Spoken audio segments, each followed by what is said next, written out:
السلام علیکم ورحمۃ اللہ وبرکاتہ۔ السلام علیکم ورحمۃ اللہ وبرکاتہ۔ الحمد للہ رب العالمین، الہ الاولین والآخرین، والصلاة والسلام الاتمان الاکملان علی من بعثہ اللہ رحمۃ للعالمین، نبینا و امامنا و قدوتنا محمد صلی اللہ علیہ وسلم وعلی آلہ واصحابہ اجمعین، اما بعد۔ قال اللہ تبارک و تعالی فی محکم تنزیلہ، اعوذ باللہ من الشیطان الرجیم، بسم اللہ الرحمن الرحیم۔ وَأَنَّ الْمَسَاجِدَ لِلَّهِ فَلَا تَدْعُوا مَعَ اللَّهِ أَحَدًا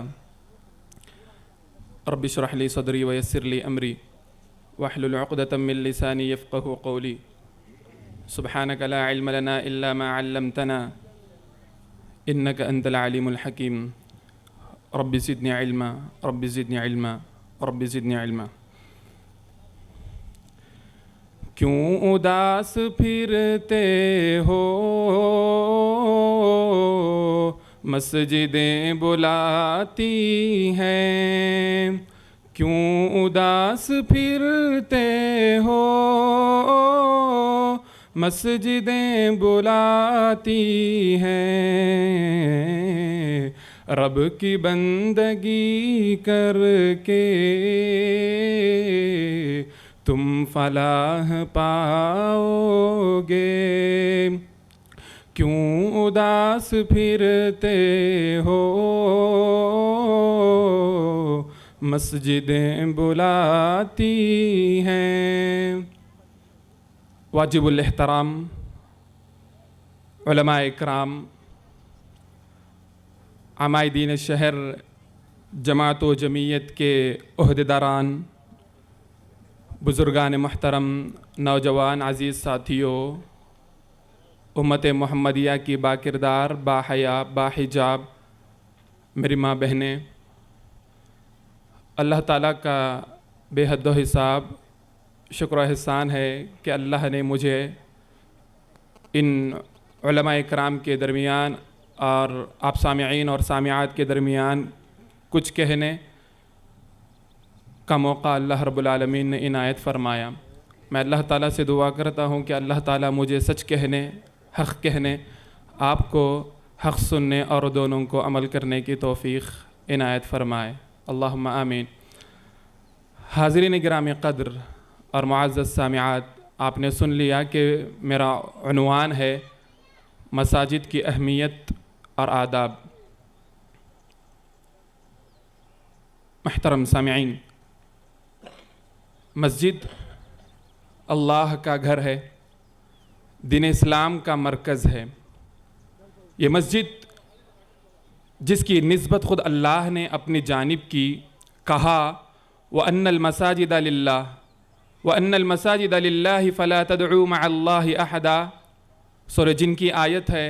اللہ تعالیٰ فرماتا ہے یہ مسجدیں اللہ کے لیے ہیں، تو لہٰذا فَلَا تَدْعُوا مَعَ اللَّهِ أَحَدًا، تم اللہ کے ساتھ کسی اور کو نہ پکارو۔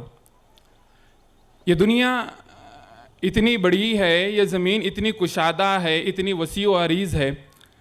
اس وسیع و عریض کرۂ ارض میں اللہ رب العالمین نے ایک خطے کو چنا، ایک علاقے کو چنا، ایک جگہ کو چنا، اور اللہ رب العالمین کے نزدیک وہ علاقہ بہت محبوب اور پسندیدہ ہے۔ نبی محترم جناب محمد الرسول اللہ صلی اللہ علیہ وسلم نے فرمایا احب البلاد الی اللہ مساجدها، کہ اس دنیا میں اللہ کی اس زمین پر اگر کوئی علاقہ اللہ کے نزدیک سب سے محبوب ہوگا، سب سے پسندیدہ ہوگا، تو وہ یہ اللہ کی مسجدیں ہیں۔ حاضرین محترم، دنیا کے وجود میں آنے کے بعد اس اللہ کی زمین پر جو سب سے پہلا گھر وجود میں آیا وہ اللہ رب العالمین کا گھر کعبۃ اللہ، جسے ہم خانہ کعبہ کہتے ہیں۔ ان اول بیت وضع للناس للذی ببکۃ مبارکہ وہدی للعالمین، جو لوگوں کے لیے اللہ کی اس زمین پر جو سب سے پہلے گھر بنایا گیا وہ کعبۃ اللہ ہے، خانہ کعبہ ہے، جو مکہ مکرمہ میں ہے، جو ساری دنیا والوں کے لیے ہدایت کا سرچشمہ بنایا گیا۔ حاضرین محترم، یہ مسجدیں دین کے مراکز ہیں، یہ مسجدیں تعلیم کتاب و سنت کے مراکز ہیں، یہ مسجدیں رشد و ہدایت کا منبع ہے۔ یہ مسجدیں، ان مسجدوں کے اندر روحانی طور پر ایک مسلمان کی تربیت ہوتی ہے، مسلمانوں کے اخلاق کو سنوارا جاتا ہے، مسلمانوں کے اخلاق کو نکھارا جاتا ہے، مسلمانوں کو دینی مسائل سے آراستہ کیا جاتا ہے، مسلمانوں کے اندر جو دین بیزاری ہوتی ہے اس کو نکال کر دین کے سلسلے میں، اسلام کے سلسلے میں اس کا جوش دلایا جاتا ہے۔ حاضرین محترم، یہ مسجدیں آپسی اتحاد کا درس دیتی ہیں، ان مسجدوں میں اتحاد کا درس ہوتا ہے، ان مسجدوں میں محبت و الفت کا درس دیا جاتا ہے، ان مسجدوں میں غمخواری و ہمدردی کا سبق پڑھایا جاتا ہے۔ حاضرین محترم، یہ مسجدیں جنہوں نے حاکم و محکوم، آقا و غلام، امیر و غریب، ان تمام کی تفریق کو مٹا کر سب کو ایک صف میں لا کر کھڑا کر دیا۔ اسی کی ترجمانی کرتے ہوئے شاعر نے کہا تھا، ایک ہی صف میں کھڑے ہو گئے محمود و ایاز، ایک ہی صف میں کھڑے ہو گئے محمود و ایاز، نہ کوئی بندہ رہا نہ کوئی بندہ نواز۔ حاضرین محترم، دین اسلام کے اندر مساجد کی بہت ساری اہمیت ہے۔ آئیے چلتے چلتے میں آپ کے سامنے سب سے پہلے مسجد کی اہمیت کے حوالے سے پیارے نبی صلی اللہ علیہ وسلم نے کیا فرمایا اور قرآن میں اللہ رب العالمین نے مساجد کے حوالے سے کیا باتیں بتائی، چند ایک باتیں آپ کے گوشے گزار کرنا چاہتا ہوں۔ حاضرین محترم، یہ مسجدیں جو اللہ کے گھر ہیں، ان کو آباد کرنا، ان سے اپنے تعلق کو مضبوط کرنا ایک مومن کی علامت ہے، اہل ایمان کی پہچان ہے۔ اللہ نے فرمایا، سورہ توبہ کی آیت ہے، انما یعمر مساجد اللہ، انما یعمر مساجد اللہ من آمن باللہ والیوم الآخر واقام الصلاة وآت الزکاة ولم یخش الا اللہ۔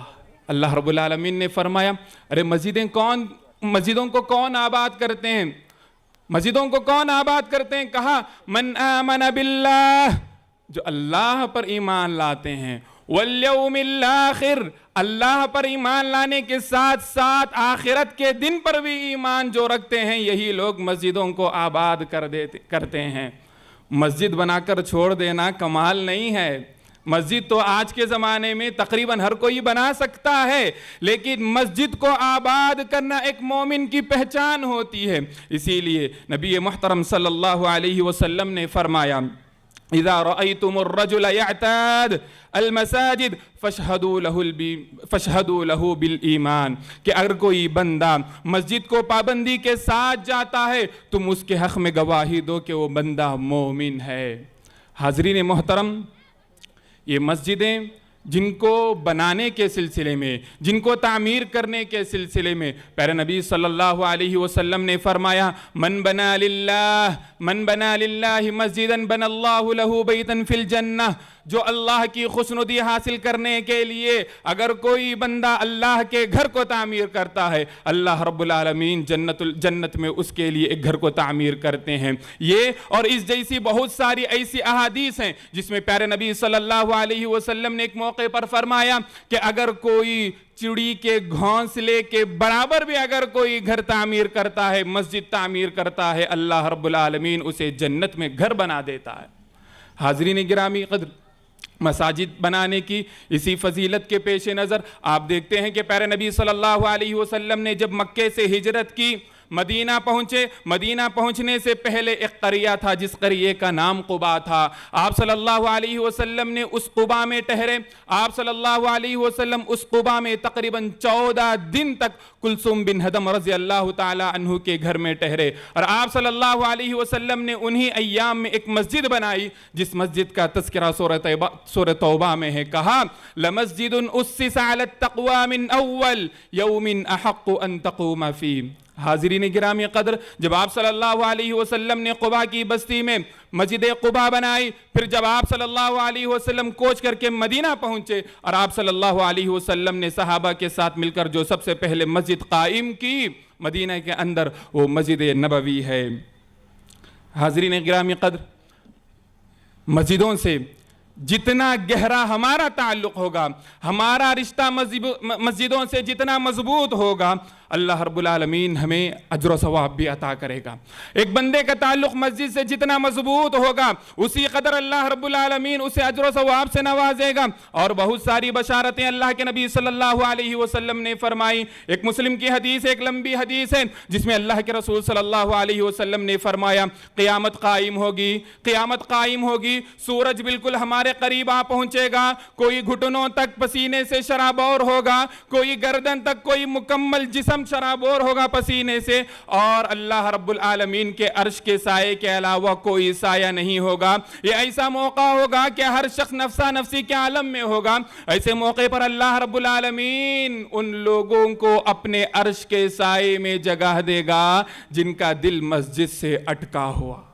پھر نبی صلی اللہ علیہ وسلم نے فرمایا وَرَجُلٌ قَلْبُهُ مُعَلَّقٌ بِالْمَسَاجِدِ، ہاں وہ شخص جس کا دل مسجد سے اٹکا ہوا ہو، وہ شخص جس کا دل صرف نماز میں لگا ہو کہ ایک نماز کے بعد دوسری نماز کا انتظار کرنا، اس کے دل میں کیفیت ہوتی ہے، وہ سوچتا ہے، وہ فکر کرتا ہے کہ چلو میں ظہر کی نماز پڑھ لیا، عصر کا وقت کب آئے گا، عصر کی نماز پڑھ لیا، مغرب کا وقت کب آئے گا۔ تو کہا اللہ کے نبی صلی اللہ علیہ وسلم نے کہ جس کا دل بھی مسجد سے اٹکا ہوگا، کل روز قیامت اللہ رب العالمین کے عرش کے سائے میں اللہ رب العالمین اسے جگہ دے گا۔ حاضرین گرامی قدر، ان مسجدوں سے تعلق کو، اپنے تعلقات کو مضبوط سے مضبوط تر کیجئے گا۔ پیارے نبی صلی اللہ علیہ وسلم نے فرمایا اگر کوئی بندہ مسجدوں سے اپنے تعلق کو مضبوط کرتا ہے، اللہ رب العالمین اس کے گناہوں کو مٹا دیتا ہے، قدم قدم پر اللہ رب العالمین اس کے گناہوں کو مٹا دیتا ہے اور اس کے درجات کو بلند کرتا ہے۔ پیارے نبی صلی اللہ علیہ وسلم نے فرمایا ألا أدلكم ما يمحو الله به الخطايا ويرفع به الدرجات إسباغ الوضوء على المكاره وكثرة الخطى إلى المساجد۔ پیارے نبی صلی اللہ علیہ وسلم نے فرمایا کیا میں تمہیں ایسے اعمال نہ بتلاؤں کہ جس کے کرنے سے اللہ رب العالمین تمہارے گناہوں کو مٹا دے گا۔ جب اللہ رب العالمین تمہارے گناہوں کو مٹا دیتا ہے اور تمہارے درجات کو بلند کرتا ہے۔ صحابہ نے کہا اللہ کے رسول بتلائیے وہ کون سے اعمال ہیں، وہ کون سے کام ہیں جن کے کرنے سے اللہ رب العالمین ہمارے گناہوں کو مٹا دیتا ہے۔ سبحان اللہ۔ پیارے نبی صلی اللہ علیہ وسلم نے فرمایا اسباغ الوضوء علی المکارہ، ناپسندیدگی کے باوجود بھی اعضائے وضو کو مکمل طریقے سے دھونا۔ ہم سب جانتے ہیں ٹھنڈی کا موسم چل رہا ہے، کچھ دنوں پہلے بارش بھی تھی، ایسے موقع پر ہم لوگ کیا کرتے تھے؟ گرم پانی سے وضو کرتے تھے۔ صحیح ہے، کر سکتے ہیں، کوئی مسئلہ نہیں ہے، لیکن ٹھنڈا پانی جب ہم استعمال کرتے ہیں ہماری ہمت جواب دے جاتی ہے، گوارا نہیں کرتا ہمارا دل کہ گرم پانی سے ہی وضو کریں۔ لیکن پیارے نبی صلی اللہ علیہ وسلم نے فرمایا آپ کو ٹھنڈے پانی سے وضو کرنے نہیں ہو رہا ہے، تکلیف ہو رہا ہے، تکلیف ہونے کے باوجود بھی اللہ کے نبی نے فرمایا اسباغ الوضوء علی المکارہ، ناپسندیدگی کے باوجود بھی اگر آپ وضو کرتے ہیں تو اللہ رب العالمین آپ کے گناہوں کو مٹائے گا اور آپ کے درجات کو بلند کرے گا۔ اور دوسری چیز اللہ کے نبی صلی اللہ علیہ وسلم نے فرمایا وَكَثْرَةُ الْخُطَىٰ إِلَى الْمَسَاجِدِ، مساجد کو، مسجدوں کو زیادہ سے زیادہ چل کر جانا۔ مسجدوں سے جتنا زیادہ تعلق ہمارا گہرا ہوگا، مسجدوں سے جتنا مضبوط ہمارا رشتہ ہوگا، اسی قدر اللہ رب العالمین ہمارے گناہوں کو مٹائے گا اور ہمارے درجات کو بلند کرے گا۔ حاضرین گرامی قدر، اسی طریقے سے مساجد کے حوالے سے پیارے نبی صلی اللہ علیہ وسلم نے ایک بہت بڑی بشارت سنائی۔ ارے جب قیامت قائم ہوگی، جب ہر شخص کو پل صراط پار کرنا ہوگا، ایسے موقع پر ہر طرف تاریکی ہوگی، ایسے موقع پر ہر طرف اندھیرا ہوگا، پیارے نبی صلی اللہ علیہ وسلم نے فرمایا بشر المشائین، بشر المشائین فی الظلم الی المساجد بالنور التام یوم القیامہ۔ صحیح ابن ماجہ کی حدیث ہے، پیارے نبی نے فرمایا کہ اللہ کے نبی صلی اللہ علیہ وسلم فرماتے ہیں کہ خوشخبری سنا دو ان لوگوں کو جو اندھیرے میں، تاریکی کے باوجود بھی مساجد کو چل کر کے آتے ہیں۔ کیا خوشخبری ہے ان کے سلسلے میں؟ کہا بالنور التام یوم القیامہ، ایک مکمل نور کی بشارت سنا دو قیامت کے دن۔ اللہ اکبر، یہ کن لوگوں کو حاصل ہوگی؟ یہ بشارت کن کے حق میں ہے؟ پیارے نبی نے فرمایا کہ جب قیامت برپا ہوگی، پل صراط پر جانا ہوگا، ہر